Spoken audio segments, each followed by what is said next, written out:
I think a misconception is people think that it's different sports, but it's the rule set that determines. What do I mean by that? Sambo, judo, wrestling, jiu-jitsu, it's not that different. It's just the rule sets incentivize certain behaviors. And that's why I like to speak more about submission grappling, so that in the end, it's all a blend and it's one sport. And the common misconception that people have is that the sports are that much different.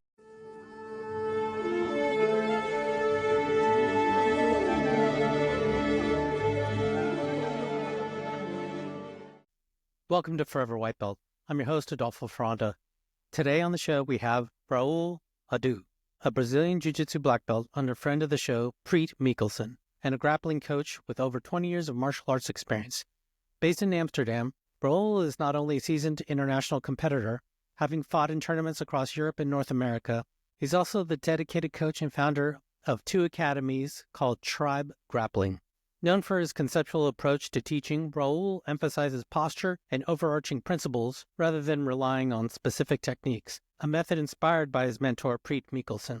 In addition to his academy, Raoul is the creator of Whoop-Ass Camps, immersive martial arts retreats that bring together enthusiasts from around the globe.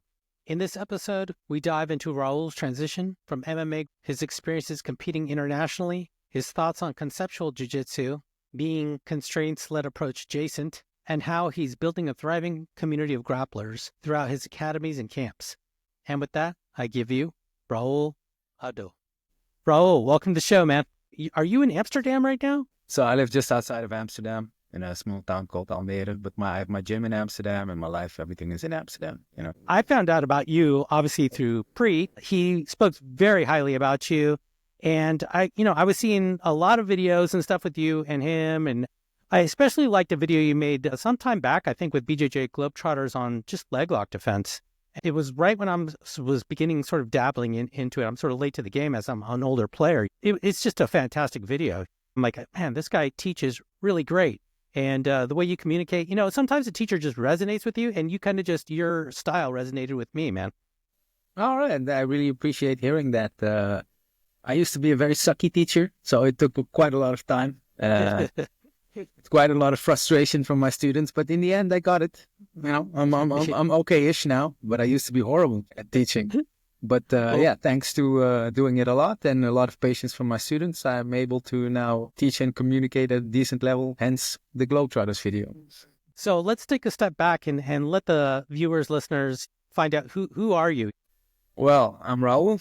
I was born in Suriname, which is a former colony of the Netherlands. Now I live in Amsterdam, been living in or near Amsterdam, been living there since I'm 5 years old. Been doing combat sports now for 24 years or 25 years, I can't remember. A long time, probably even longer than that. Yeah, I turned 40 this year, so found out about MMA, got my ass kicked a few times, and I'm like, maybe there's something to this ground fighting stuff, and here we are, many years later. I'm doing it. So tell me about TRIBE Grappling. That's my gym. It's TRIBE Grappling. We have 2 branches. We have one in suburbia, in Almere, where I live. And then I have, in Amsterdam, I have a gym where like 70 people do jiu-jitsu. And then I got like 14 kids, 15 kids. What were you thinking you wanted the academy to be like when you opened it, when you went on this endeavor? What I wanted is mostly like-minded people, in the sense that I don't believe in static drilling of a move. I'm not full on that eco approach like Priit, but I am like eco-adjacent, let's put it like that. And it only works if you have people that like to think for themselves, So I can say, for instance, I basically wanted to teach concepts and let people figure the rest out. Because let's say one people is shorter, one guy's shorter, one guy's taller, fatter, thinner, whatever. You might want to frame with a different limb. Maybe you're flexible. Maybe you can put your foot near your ear. You frame with your foot when you're playing guard. Other person frames with his hand. But you need to know where to frame and why and what the proper angle is. So conceptually, you need to know what you need to achieve.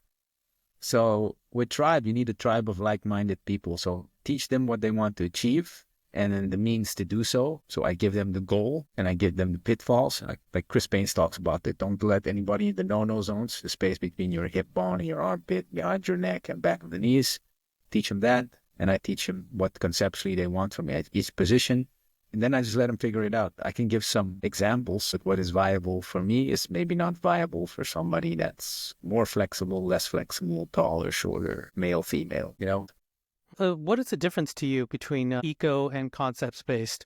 And I actually don't like to talk about eco. I like to say constraint-led method. So you put constraint and you have a goal in mind. And if your constraints are put in a logical way and formulated good, then as a teacher, you can kind of force the behavior you want to see. So if I don't want people to open this up, let's say when they're in turtle, I can just make a game. They're going to dig for seat belts on their hooks. And your only goal is to not let that happen. So, and then eventually they'll squeeze this here. That's a simple idea.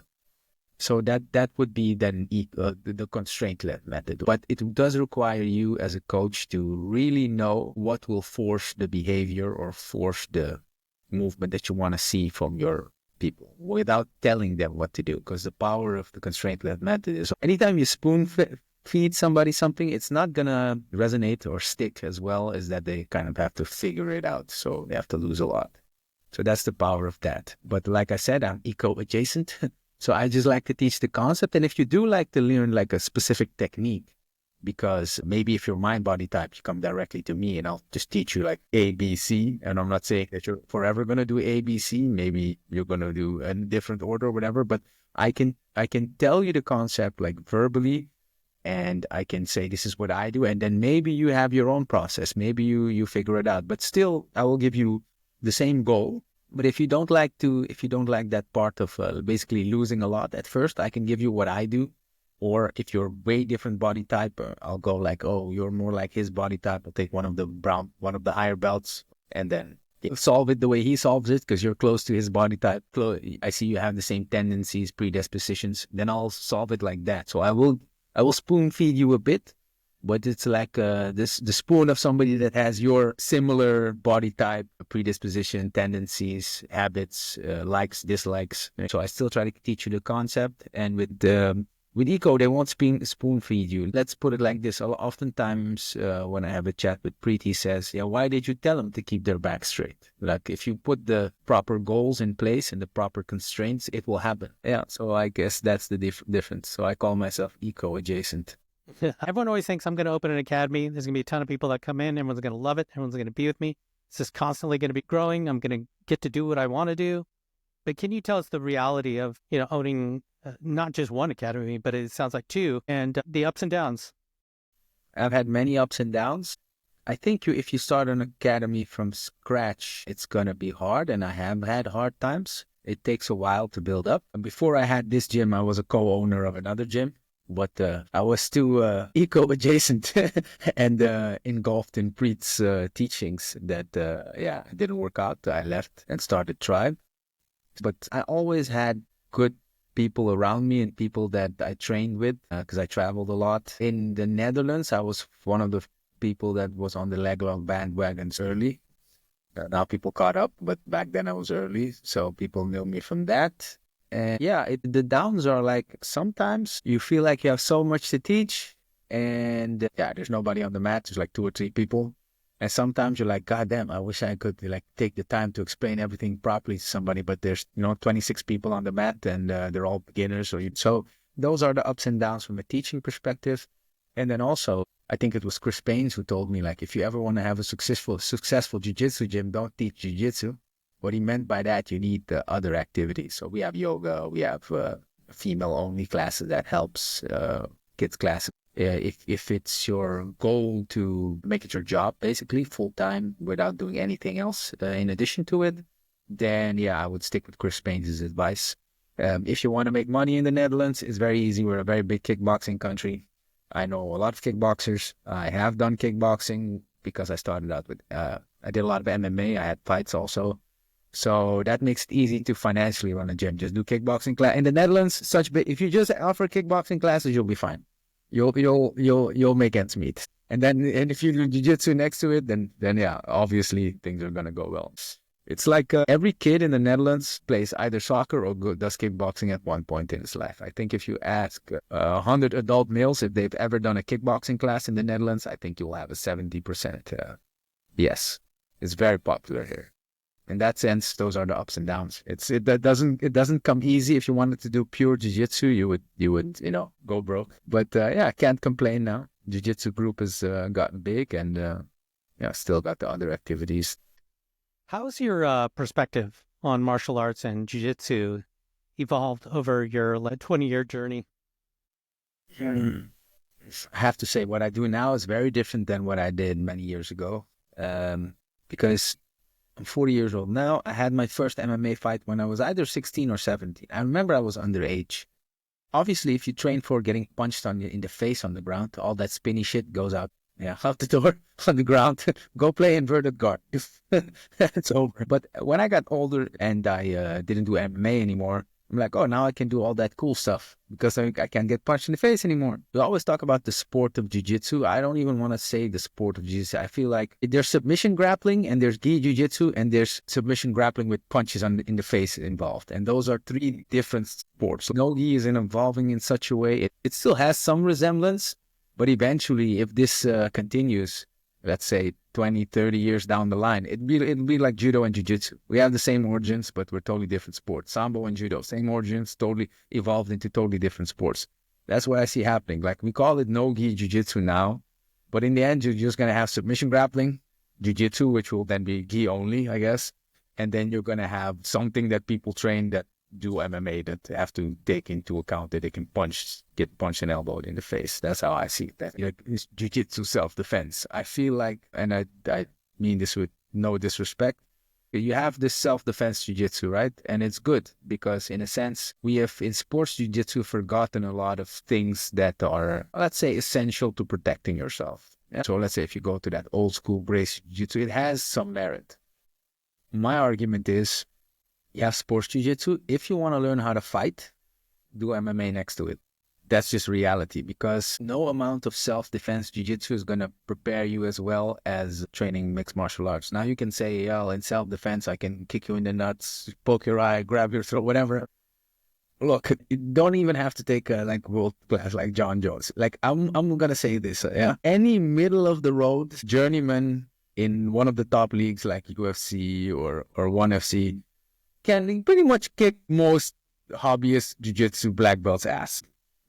I'm pretty confident about that. And not even just the striking, even if it goes to the ground. Because, fighting with getting punched in the face is different than this dance we do on the ground. That's how I see it. So you can say self-defense. I would say you have fighting or sports fighting, which is the closest thing you can get to a real fight anyway, which is mixed martial arts. It's not a real fight, but it's the closest thing to it. Well, the closest legal thing to it. I don't know if there's some dark kumite that I don't know about. But and then so you have sports fighting, and then you have they have submission grappling. Yeah, and then you have gi jiu-jitsu. And it's also different, because judo works very well in a gi. I mean, let's say you learn judo and you use that in your gi jiu-jitsu, you will do very well. It takes some time to adjust to a sweaty person that's not wearing a rash guard, maybe, and no-gi grips. And, maybe you're better off wrestling. I don't know. And also, random thought that pops into mind is, I think the days of jiu-jitsu being dominant in submission grappling are going to come to an end sooner than later. I think when Dagestani kids find out, oh, there is ADCC, I don't have to get punched in the face in MMA. And if more money comes, like what Greg Jones did, with this Jones invitation, if more money comes into the sport, and all these Eastern European kids learn about this thing called submission grappling. All those wrestling kids that most of them know a little Sambo as well, they just teach them some submission defense and they just, mind my words, they just wrestle fuck everybody. And there's nothing you're going to do about it. So that's what I think. That's why I like to think in terms of jiu-jitsu, submission grappling, and MMA-ish stuff. Yeah. Your thoughts on combat jiu-jitsu? I love it. It's awesome. It's like... some people say don't do it. If you do it, why not go straight MMA? But I love it because let's say if you've done MMA before and then you switch over to jiu-jitsu, then it's fine. But let's say you've only done grappling arts and you've never been punched in the face before. It can be quite daunting to then try MMA. But maybe a middle of a little, soft landing, get them in slowly would be try combat jiu-jitsu. And then you're like, okay, it's not that bad. The slaps to the body hurt. Obviously to the face, it also hurts. But you can at least get used to it more. It's like the first time you've boxed, the coach tells you to keep looking at your opponent and not flinch, but you're just scared shitless, so you do this and then you get punched in the face. The same thing will happen if you involve strikes on the ground. And then if it's like full-on MMA, it can be quite daunting. And I feel like if it's combat jiu-jitsu, you have the Wagner Roaches of the world that just trap you and knock you to the but mostly they'll be punching you or slapping you to soften you up for a submission, which is not going to be as bad as getting gift wrapped and then just pound it out, So I think that's a good way to ease into it. It's also a way, if you're talking about self-defense anyway, it's also a way to keep you honest as a jiu-jitsu practitioner. Because a lot of stuff we do, you wouldn't do if the guy, not even MMA, you wouldn't do if the guy could just give you a slap. Just one slap, you wouldn't do it. Being able to complete the climb to mastery requires the proper nutrition. This is why it's important to take in a potent blend of electrolytes that is in tune with your output and brings strength to your goals. This potent blend is only found in salt electrolytes. Salt targets your depleted electrolyte levels with a boost of hydration and health. It gives your body the baseline recovery it needs.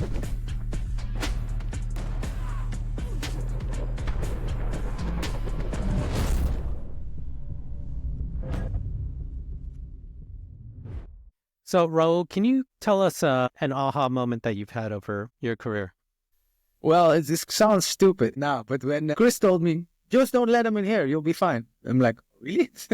It sounds so simple, but how often did I just let it, also one time was also an aha moment. I was in Montreal at Farasabi's gym. He's like, yeah, prevent the crossface by doing this. And I'm like, oh, wait, when I get past, I always think about, okay, I get cross, and now I'm going to fight. But he was like, oh, you can also just not let him have the crossface. I'm like, that's smart. I have so much. And then also Priit, he's like, yeah, why are you giving away underhooks? So same thing, don't let him in there. So there's been a few aha moments. And then shout out to my boy, Tom Mannerm. He's also a black belt on the Priit. I was so immersed in defensive BJJ. He's like, bro, you have to fight back. I'm like, oh yeah, that means don't ever get tunnel vision. It's like, bro, you have to fight back. I'm like, oh yeah, I forgot. I have to fight back. And then I started attacking back and the match went better. I think there was a while there because they only saw a little bit of footage of you. We're thinking Raul's just this defensive guy. He's a guy that pulls turtle and no one can get past his turtle. And then quickly they realize, oh no, he's also has this really dangerous offensive game at that time. Primarily, as you mentioned before, this really dangerous leg lock game, especially over in Europe. And as you mentioned, you were so early on to the thing. How has that sort of developed? And you're moving from that defensive thing, discovering the whole defensive system and how powerful it was, and then transitioning to offense, because that's always a big critique of it, right? Yeah, so I had a little bit of an easier journey because this is the story of how I met Priit. So I was already training, jiu-jitsu. I was a purple belt at the time just when I met him, Priit. But what happened was I was already offensively pretty strong. So I was rolling with black belts, was competing, beating some good people. In 2019, I had some invitationals lined up in the US, in Pennsylvania. So I was going there. And then shortly before I had attended one of his seminars in Europe. Yeah, I really liked it a lot. And the first seminar he did was on the guard he played the grilled chicken. So I already had a pretty good guard for that time. And in that time, he told me, you know why you do this and why you do that. He just explained certain things to me. And he said, oh, you already have a tendency to do this, that. And we clicked from there.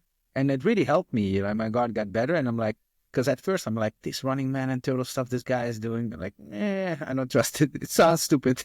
Yeah. So, but he got me with the guard, and I'm like, all right, if he's right about that, maybe he's right about the back stuff. And then at the end, it was a 2 or 3 day seminar, and the last day he showed some of the back. So I'm like, maybe that works, the back defense. Okay.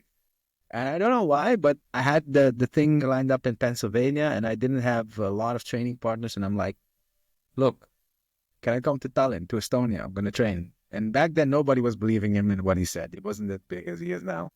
And he said, yeah, sure, you're not going to show up anyway. I'm like, yeah, all right. They had this small training camp in their gym. I'm like, I'm going to come. So I went there, did the last part of my training camp there. Met Tom Maren, who's now a black belt who was a blue belt then. Kicked his ass back then, can't do it anymore.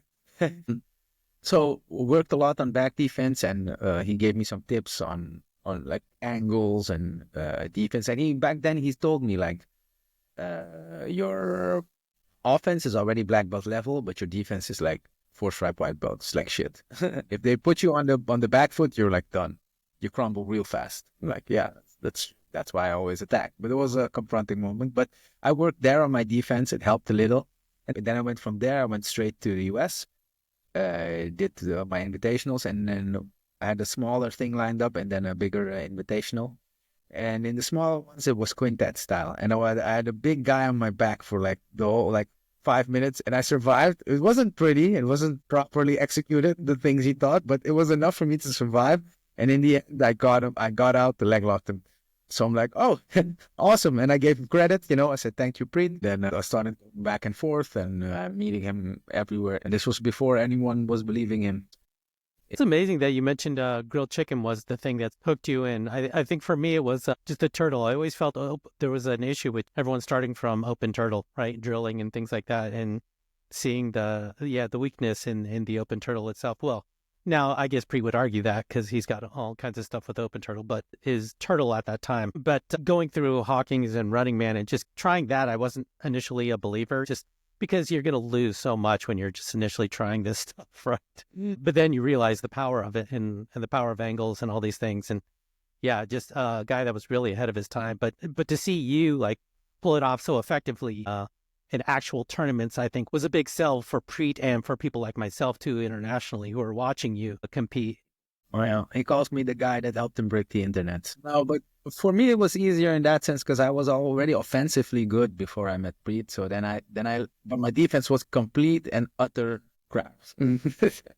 So for me, it was just, if you're offensively at a certain level to overall get better, those last bits is going to take time. But if you want to make your overall game get better and your defense is like nothing, like very crappy, then if I bring this up, then overall I get better faster. So it made sense to invest time in defense. So yeah, and that's what I did. I invested time in defense, not as much as Priit. I'm still of the mind that if I'm going to defend long enough so that I can attack back and then put the heat on you, that's my vision. Let's talk about leg lock defense, particularly if you can send yourself back to that particular video of what you did with Globetrotters. I know it's you only have an hour with these people and you're trying to give them a whole bunch of stuff, but even with your students or someone that you would do privates with or something, or your just philosophy of leg lock defense, can you just touch on that? It also has to do with angle and what they need to basically break your leg. So leg lock defense is a pretty broad concept. So let's go like heel hook defense, inside and outside heel hook defense, which were, inside heel hook seem still one of the more popular leg locks, right? Priit once said there should be a trench that you can, like in any attack, any dangerous situation you're in, you should be able to find an angle where you don't have to immediately get out, right? So let's say Priit has it, let's say with his armbar. There's a way he can just maneuver his body. It's like Hawking-ish. And then it takes a lot of time to break the arm. You'll get it eventually, but he's safe for a while. Like turtle, before you take the back, I'm safe for a while and I'm hoping you overcommit to something so I can get out. And there were all these trenches.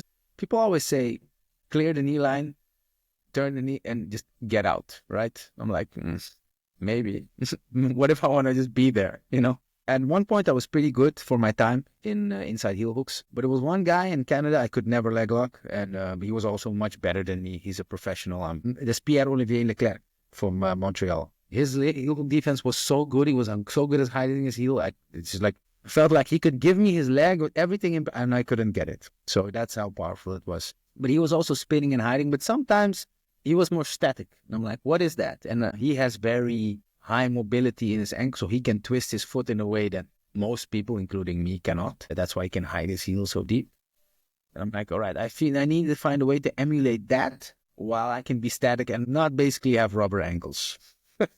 So, and then I worked a lot on it, and I found we call it the karate foot or the Jean-Claude Van Damme.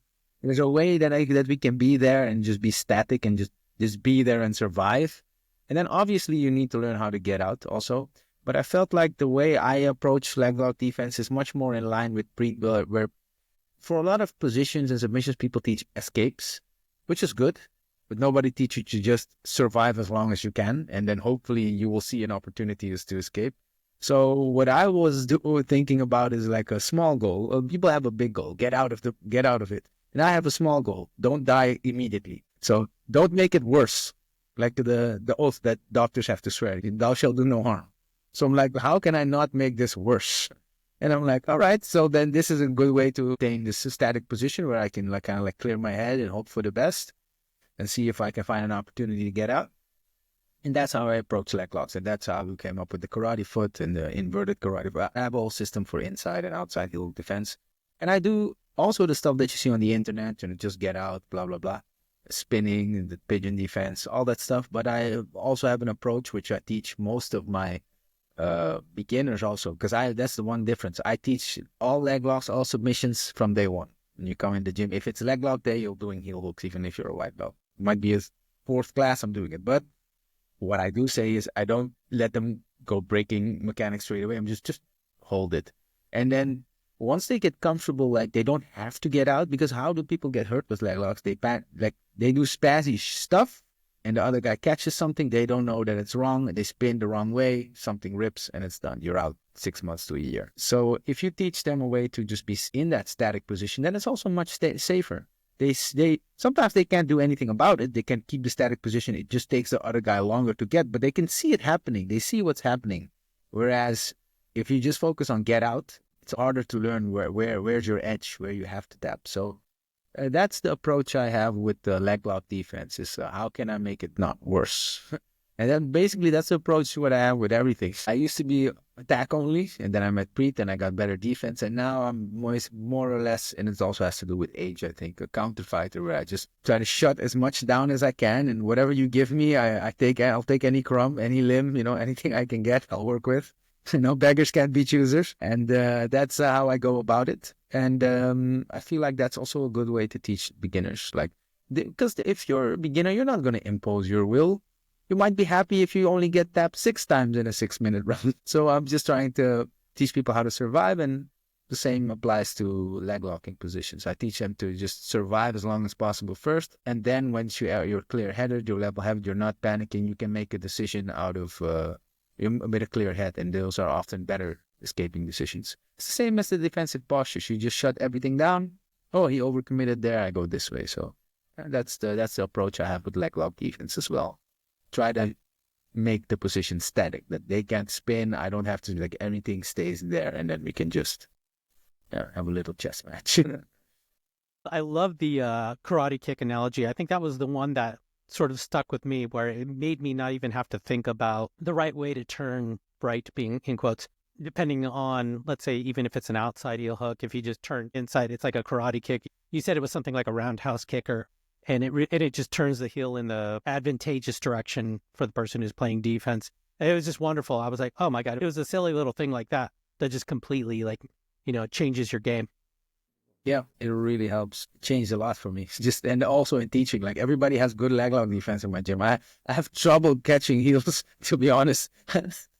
I'm happy every time it works. That's why the video is called Why I Hate Leg Locks. Because in I have to go to other gyms to basically leg lock people. I can't get it. In my higher belts, I can't get it. Even a few of my white belts, they get exposed to leg locks from day one. I don't discriminate between submissions. The only thing I stray away from in the beginning in my gym is 2 things. It's basically full Nelson. Anything that messes with the back of your top vertebrae of your neck, spine, better not, If you're a higher belt, twisters and whatever, and you've been training for a while, fine, you know when to tap. But it just freaks me out seeing white belts do that. So that's the only thing. And then obviously with the takedowns and throws, no flying kani basami. Don't try to pile drive or suplex somebody on his head. That's stuff like that. But other than that, we do everything. So I'm curious, what's interesting you as of late, personally? 2 things. Well, 3. I have a fascination with takedowns, but my approach to wrestling is a bit different. I'm not that good at it. I trained Sambo for a while, so I actually have a good system from a Russian Thai to throw people. But yeah, I'm getting a Russian Thai. That's hard. But 2 other things that interest me is leg rides. Sven Groten once did a seminar in Amsterdam, and it was awesome. And he really opened my eyes to it. Before that, I was playing a little bit leg rides. And this was even before Sven Groten showed it, even before Greg Jones put out that video, leg rides. And so I've been using a lot of leg rides. Joseph Chen's been to the Netherlands, been doing a lot of tripod passing. My higher belt students are already getting really into that, studying tape, watching his instructional, going to his seminars. Right. And then defensively, like I have a guard obsession. Priit will tell you this. Like the thing he came up, that sideways open guard, it's only because I bugged him for years. Let's fix my guard. Because I couldn't figure out, I had a good guard, but it didn't always go my way. I couldn't figure out why I got passed or whatever. So for me, it's like an obsession that I had. And currently I'm trying to develop a little bit more arm bars from there and playing guard in a specific way, which keeps the opponent more, let's say, away. So I used to play a lot of inside leg position because then you can elevate, get underneath and leg lock people. And then Lachlan also talks about this inside leg position guards versus outside leg position guards. Right now I'm playing a lot of outside leg position guards and trying to attack a little bit more arms. It sounds really vague now, but if you see it, it's going to make a lot of sense. Do you have like any specific sort of aspirations or as a competitor or a coach that you're like working towards right now? I would say I did have competitive aspirations, but I think my time is past because I did the trials twice. I competed a lot, but I'm feeling like I'm not bad. But if I compete against like 20-year-olds, might win the first match. But if it's a tournament, I'm dead. But their speed is just something else. And I feel like stuck competitively because if I go to the let's say Masters 2 or if I compete against people my age, basically they're too slow most of the time. So I'm not saying that I won't get my ass beat every now and again, but mostly they're too slow. And if I compete against the youth, then by the second match, I'm dead. They move so fast that it's hard for me to deal with. So competitively, it will be hard. Tournament format, like in a one-on-one match, I'm still good. I have good cardio for 6 minutes and then I'm dead. So, but the second match is going to be hard. So competitively, I have some things I still want to try, but I have no illusions that I will at this point still win the trials. You know, I'll give it a go. And as a coach, I just want to provide an environment where people can have fun and learn. I had some students that could have or still might compete at a very high level. There's maybe one guy in my gym that can and wants to do it. So let's see if I can bring him there. And for me, it's like now that my time is passing, I have like in specific subjects, because the whole of my jiu-jitsu that's maybe different, but in specific subjects like the guard, it's like a life's work thing of me. Like you think I'm the turtle guy. People that come visit me, people that train, they'll think Raoul doesn't do any turtle in training. Like only if he has to or if he feels like it. Other than that, I play a lot of guard. I sweep you, get on top, and I leg ride you. That's basically what I do. But I have so much to share there. I would wish I could like download all this stuff and put it in a clone, in a fresh body, you know. But I'm hoping that somebody can bring it to fruition, you know, and take the stuff I have and make it useful. The problem also there is like, if you get them good enough, he'll move to the US. And then as a competitor, maybe I can win the director's division in the IBJJF Euros one day. King of the old dudes. Your thoughts on mindset in jiu-jitsu, even as a student or as a competitor, and how do you build resilience in students, or is that even a thing? When you talk about mindset, you can have a good mindset that is conducive to learning and absorbing information and developing yourself and your skill set. But then if you're talking about competing, that's a totally different thing. Like you can be very good at jiu-jitsu and lose to somebody that on paper is less good than you. I've lost to people that I'm better than, and I've beat people that I should have no place being on the same mat with them. Because competing is totally different than just jiu-jitsu for fun. If you compete, there's a competitor mindset and there's a mindset of come hell or high water, I will win. I don't know how, I don't know, like you have to have a certain faith. And then also everybody competes in a different way. Everybody has a different mindset. I used to be more dangerous as a competitor because I was cutthroat. Knock on wood, I've done so many mean things in comp. That's also a little bit of the difference. When you train to compete, every submission you're doing, you're training to break. You're not training to get a submission. I don't know if that's a good or a bad thing, but that's how I was, But then you get older, you get kids, you realize these people have jobs and kids, so you shouldn't be hurting them. So I also became too nice, I guess. It's also the stakes are different. Like it's not some CGI final. So even if you don't tap and end up losing, and am I gonna break your leg? You can't play with your kid for X amount of months for this plastic metal. I don't think so. So it depends. But if you want to like win and make it to the big shows, you have to have that mindset. Like every fight is a fight to the death. Like if you have that, you'll be vicious. So it's different for me. It's a different mindset. I don't have that mindset anymore. That I'm that eager, so to speak. But I think it also comes with age. I think your testosterone levels drop, and you just become nicer as you're older. But learning mentality, you have to have an open mind and a willingness to lose and lose a lot, because that's how you absorb the most knowledge. That's how you learn the most from your mistakes. But a competitor needs to like avoid certain. He only wants to funnel everything to where he's strong, and stay away from where he's weak. How did you learn to teach, and what do you do to keep current, if anything? I learned to teach by doing it a lot and sucking at it and getting feedback from my students. And eventually I picked up something. And then how do I stay current? I don't watch a lot of instructionals, but I do watch tape. Certain people that I watch a lot of tape on, and I try to learn from that. Even like certain people I watch tape on. Competition footage. I don't watch a lot of instructionals. Certain people I watch their comp footage and I go like, oh, that's what he's doing. Maybe I want some details. Then I look at it instructional, maybe. But mostly I watch tape. I watch comp footage. And certain people I watch because I want to emulate or learn or do something that's adjacent to what he or she is doing. And certain people I just watch to have a sense of the overall game. Like I think what Joseph Chen is doing right now with passing is really interesting and poses some serious problems for certain types of guard. And I rolled with him and he crushed me. So I'm like, that's interesting. So that's certainly I just watch to see where the game is headed and try to stay ahead. Before Greg Jones said like, don't give up side control, just turn your back to turtle and try to get up. Then at least maybe you have a chance to get. Greg Jones was saying it. Priit was saying it years before him. So I was early on that train. Just get up, just turn and get up. Yeah. So I was early on that. So I try to be early in certain trends. I can say it now, but it's hard to believe that right now certain things are popular, but I was on certain trends before certain people, and certain things I missed. Certain people I watch, like Joseph Chen, I watch a lot of his competition footage, not because I necessarily want to emulate what he does, but I want to have a sense of where the game's going. And certain people I watch compete because I want to emulate what they're doing or I want to learn from them. Like Levi is just on a different level. Yeah, I'm watching him, watching a little bit of Pato. I've watched a lot of Mateusz Szczynski. I think Marcin is interesting also. So, and then next to watching Jiu-Jitsu, I watch NCAA. I watch wrestling basically because there's a lot of stuff that you can learn from wrestling. Like Priit didn't invent this type of open turtle. Do you have curriculum, or what does your curriculum look like now?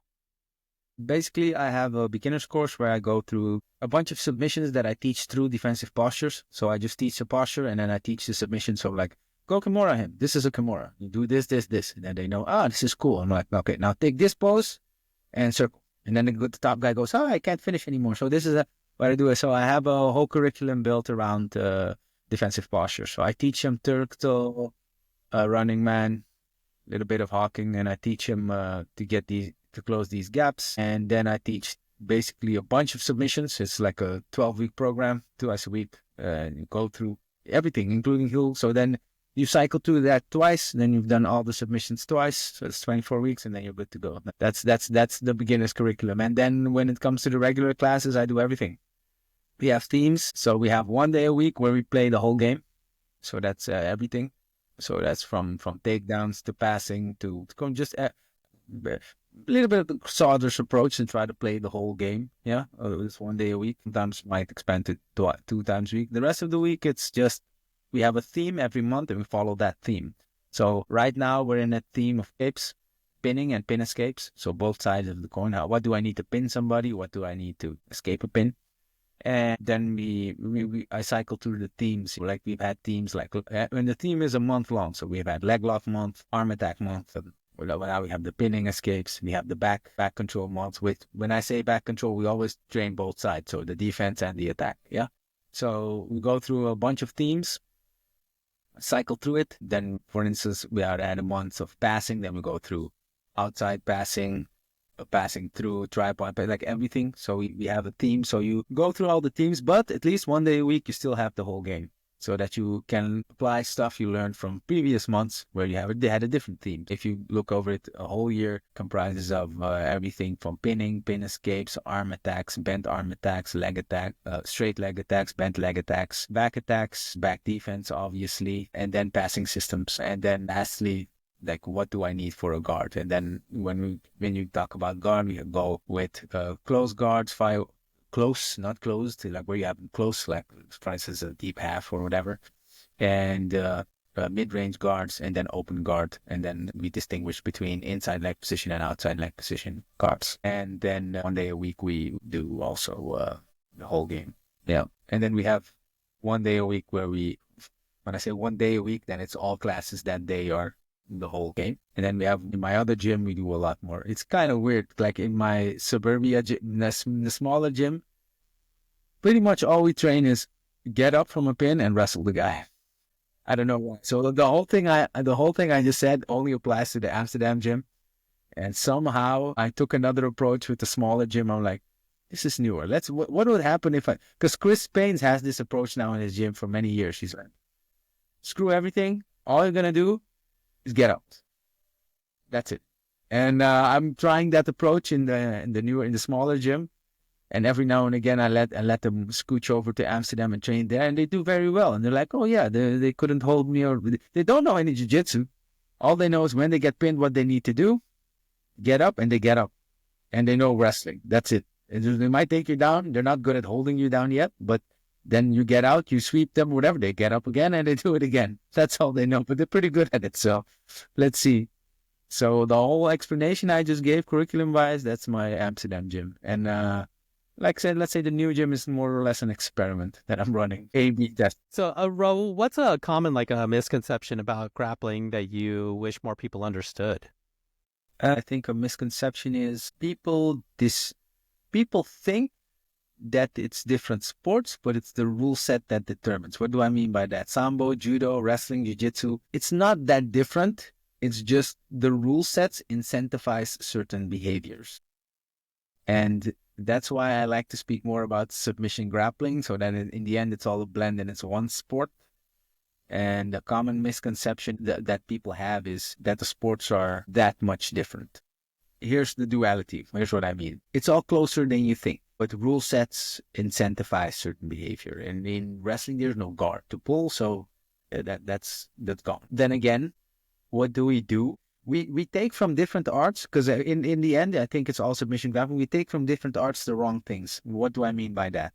Is high amplitude throws is people that want to get good in wrestling, but they're wrestling for their submission grappler, for their no-gi jiu-jitsu. They're focusing, in my opinion, a lot of people on the wrong things. Those high amplitude throws are great, but in sport like judo, it makes sense. I do a high amplitude throw, it's an ippon. In jiu-jitsu, I just want to throw you in a way so that I can keep your hips on the mat as fast as possible, because even if I throw you under ADCC rules and you pop back up, it's nothing. It's like nothing happened. I just wasted energy. So the one misconception is when people cross-train, they take directly for, in art X, this is the thing they do most. But what people fail to realize is that's the throw they do most, because in that rule sets, that's the thing that's going to get you most scoring points or most success. Whereas in our rule set, we should focus on other things. So that's one misconception. Second misconception is, and this is going to be a hot take, yeah? All right, I'm going to say it. Side control is shit. Why do I say that? Wrestlers pin each other with side control and north-south also. So the way they do it is obviously good. But what I'm saying is either we need to adopt the way they're doing it or take side control less, leg ride.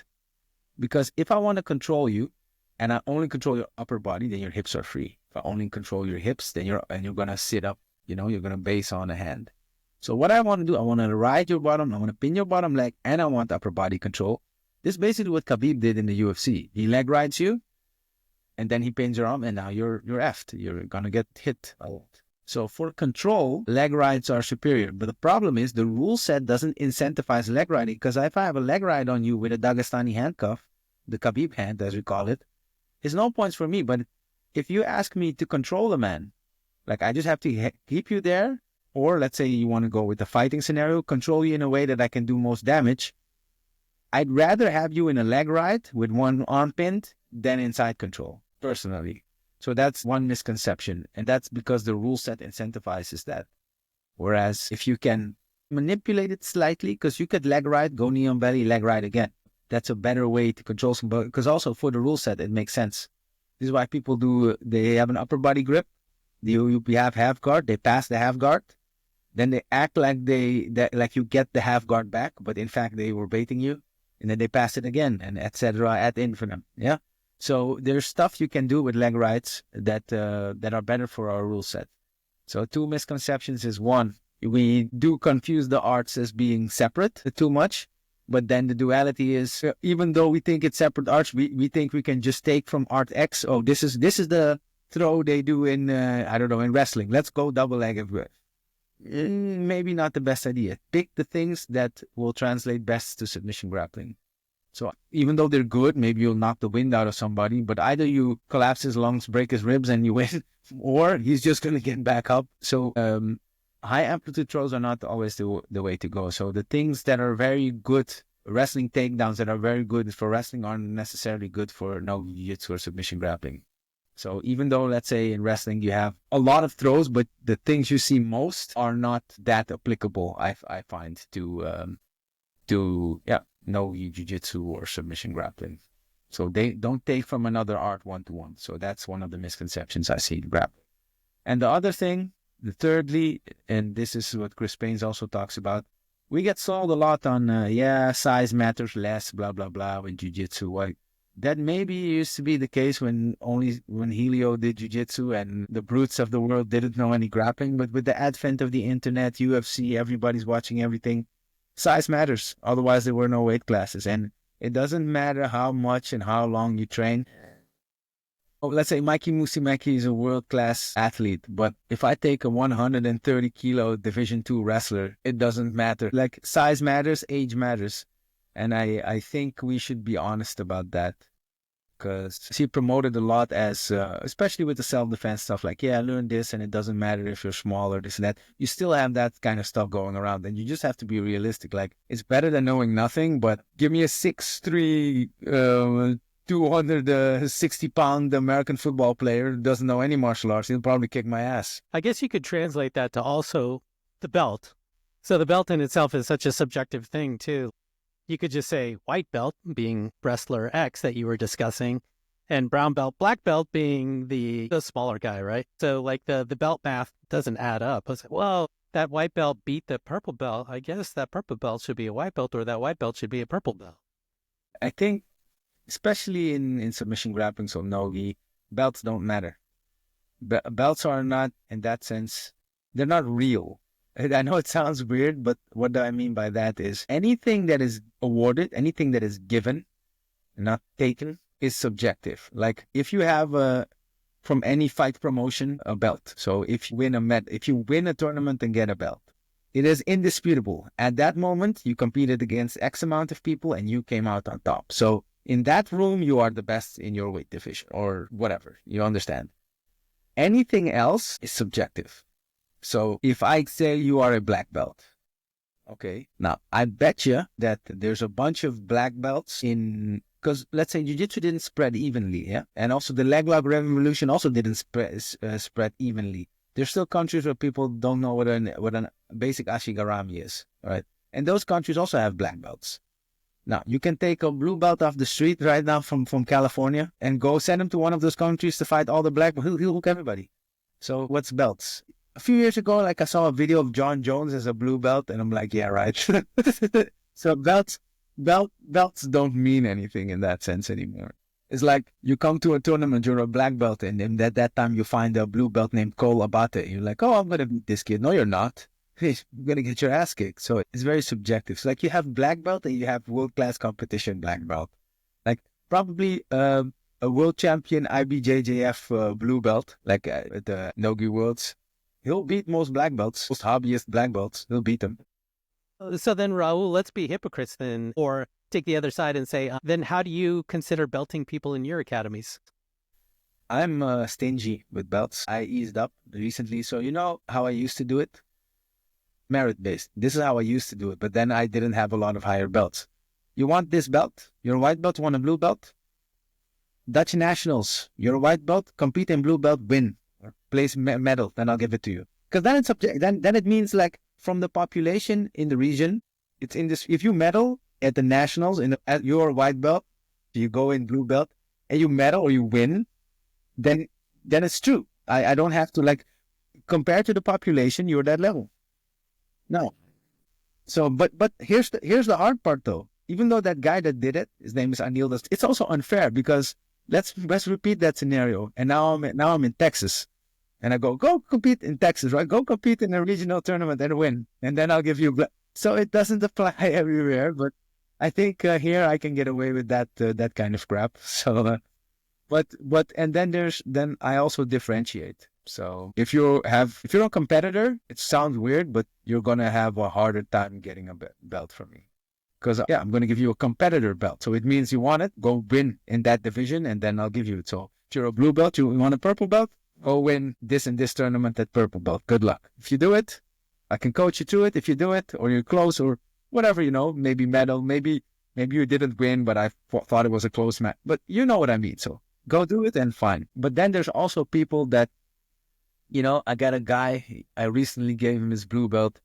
He'd been training for 7.5 years. He's an older guy and stuff. So yeah, I'll go like, all right, you're not going to compete. You can hold your own for like a round or two against the younger guys, higher belts. Yeah, okay.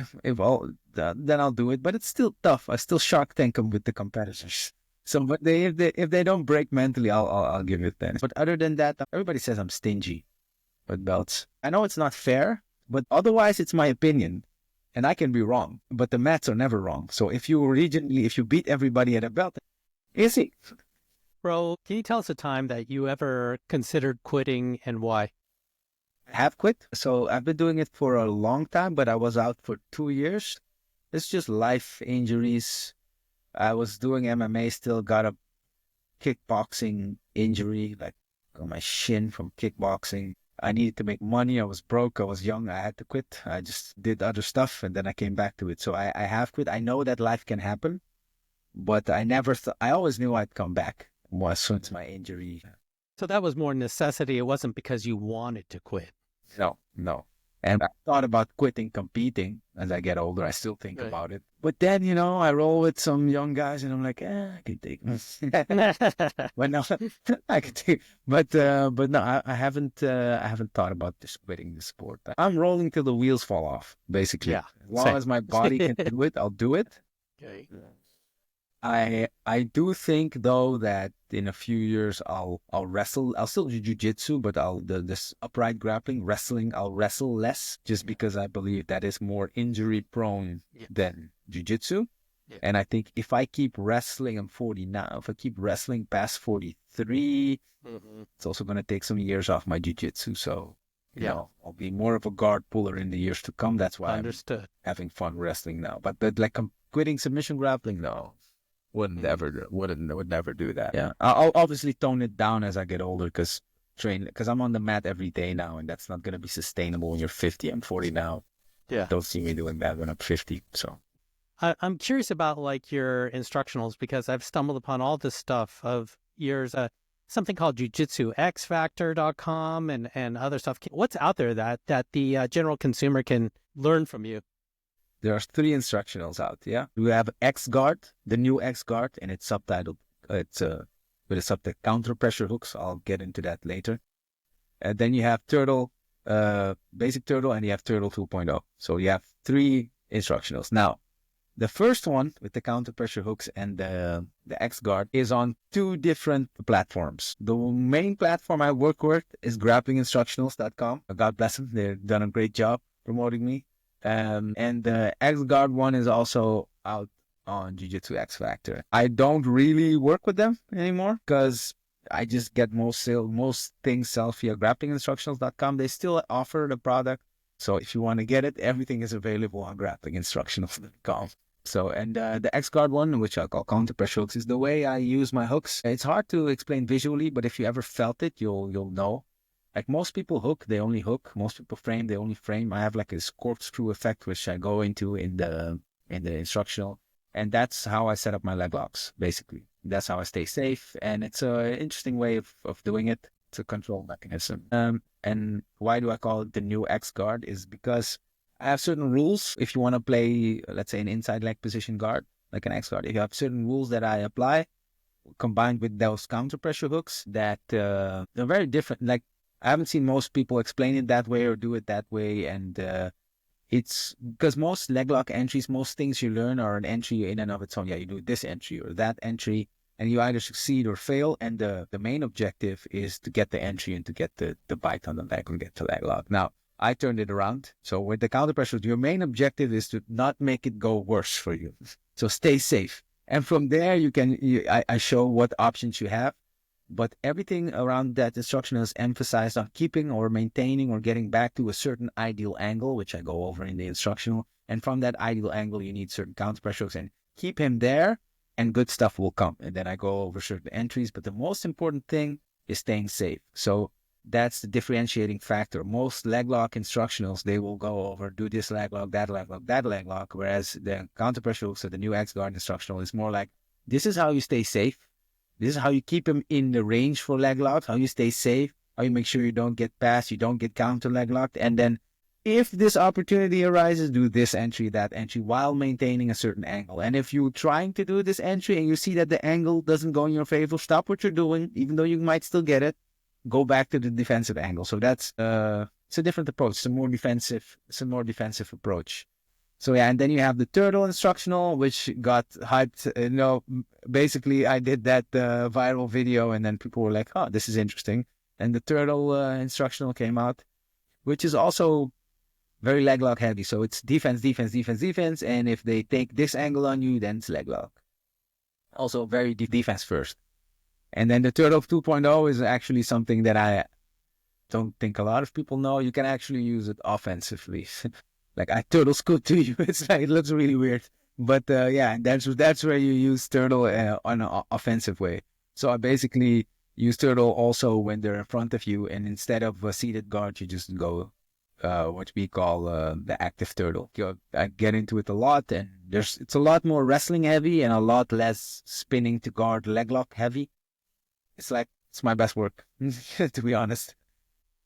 Well, Raoul, was there anything that you wanted to discuss that we didn't cover? I'm also involved with yearly jiu-jitsu camps in Amsterdam called the Whoop-Ass Camp. It has a cool origin. I just put together a jiu-jitsu camp, and I thought everybody that ever kicked my ass badly in rolling or seminar or even in competition, I will invite, and they teach at the camp. So that's a very simple premise, right? We had the likes of Masakazu Imanari, Mateusz Szysinski, Taylor Pearman, Tom Marum, who's going to be big, in my opinion. We have Ross Nichols. We've had a lot of people, and then Priit and Chris Paines, and a lot of good people we've got. And basically everybody, also lesser known names, but everybody that ever kicked my ass is in the camp. And now we're building out. So got a pretty cool announcement. We're gonna have Zhao Miao in October in Amsterdam at the Whoop-Ass Camp in October. We have a Whoop-Ass Camp in May 2025, and we have a Whoop-Ass Camp in October 2025. So the headliner for the October camp will be Zhao Miao, and the headliner for the May camp is going to be announced soon. I had hoped to secure the contract before this meeting. Yeah, and it's gonna be a cool offer. You can buy individual camp tickets for one camp or the other, but we're gonna have a super combo. It's $4.99 for 2 camps. You can't find any value like that in Amsterdam.